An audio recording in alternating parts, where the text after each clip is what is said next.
Bonjour, j'espère que tout va bien chez toi. Sinon, je suis de tout cœur avec toi. Nous sommes évidemment dans la dernière semaine de l'année liturgique et l'année civile va doucement à sa fin aussi. Évidemment, c'est pour cela que les textes qui nous sont proposés pendant cette période, c'est des textes qui parlent de l'eschatologie. Ça veut dire quoi? Oui, eschatos, c'est un mot grec qui veut dire la fin. Donc, logique, évidemment, logique, science, c'est-à-dire la science des dernières choses. Donc, les textes que nous lisons en ce moment, ce sont des textes qui nous parlent de la fin de vie, de la fin du monde, de la fin de choses, voyez. Et aujourd'hui, nous lisons la lettre, pas une lettre, nous lisons le livre de l'Apocalypse qui nous parle de la moisson de Dieu, la moisson de Dieu. Quelle belle image! La fin des temps ne sera pas cette fin catastrophique que nous annoncent les sectes et, je ne sais pas moi, qui nous disent que Dieu va venir juger le monde, condamner les méchants. Ce Dieu-là, je ne le reconnais pas. Notre Dieu est amour. Il ne peut que nous sauver. Il ne peut que nous sauver. Dieu fera tout pour nous sauver, pour nous aimer, pour nous attirer vers lui. Ce Dieu-là qui va juger le monde, qui va condamner ses enfants, n'est pas le Dieu de la Bible, n'est pas le Dieu de Jésus-Christ. Évidemment, il y a peut-être d'autres petits dieux ou démons qui se disent Dieu, qui sont méchants, qui cherchent à nous faire du mal. Mais ces petits dieux-là ne sont pas notre Dieu. Notre Dieu est amour qui fera tout pour se rapprocher de nous, pour nous prendre dans son cœur. L'image qui nous est présentée ce matin par Jean, c'est l'image de la moisson. Dieu vient faire la vendange. Vous savez, bien évidemment, la moisson pour le raisin peut être douloureux. Ça, c'est peut-être la raison pour laquelle les gens pensent que le jugement de Dieu sera une catastrophe.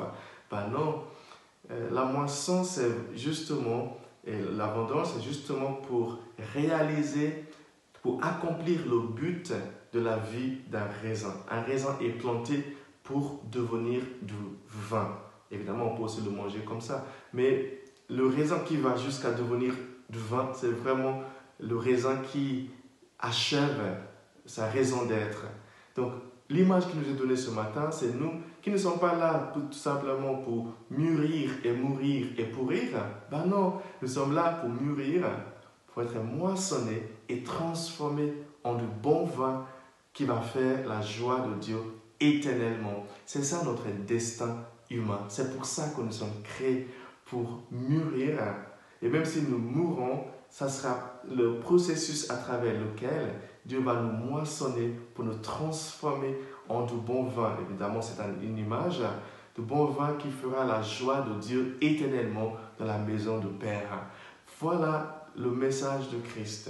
Et pour ajouter à cela, Jésus nous dit dans l'Évangile, ce matin, de Saint Luc, chapitre 21, de versets 5 à 11, qui sait qu'il y aura des gens qui vont vouloir nous faire peur. Il sait qu'il y a des gens qui vont vouloir nous faire paniquer, qui vont venir nous dire voilà le royaume de Dieu est là, voilà le royaume de Dieu n'est pas là, voilà l'enlèvement est là. Il dit ne les écoute pas, ne courez pas derrière eux. Ce sont des faux prophètes, je ne les reconnais pas. Donc ces gens-là qui essaient de nous faire peur en nous disant que un certain nombre de personnes iront au ciel et les autres seront condamnés, ces sectes-là, il faut surtout ne pas les écouter parce qu'ils ne viennent pas de Dieu. Jésus vient de nous le dire dans l'évangile d'aujourd'hui. Ce sont des antichrists, ce sont des faux Jésus, des gens qui se disent Jésus mais qui ne sont pas du tout Jésus.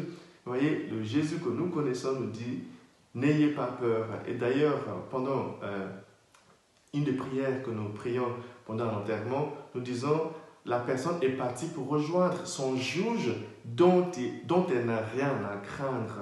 Nous avons un juge. Bien sûr, Jésus est un juge, mais il est un juge d'amour. Il est un juge dont nous n'avons rien à craindre. Si le feu de la colère de Dieu existe, encore une image dans la Bible, c'est le feu de purification, c'est le feu du processus dans lequel Dieu est en train de nous séparer de notre méchanceté, de nos faiblesses.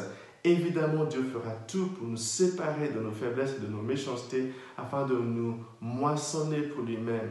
De temps en temps, ce processus peut être difficile à vivre, mais ça n'enlève rien du tout de l'amour de Dieu.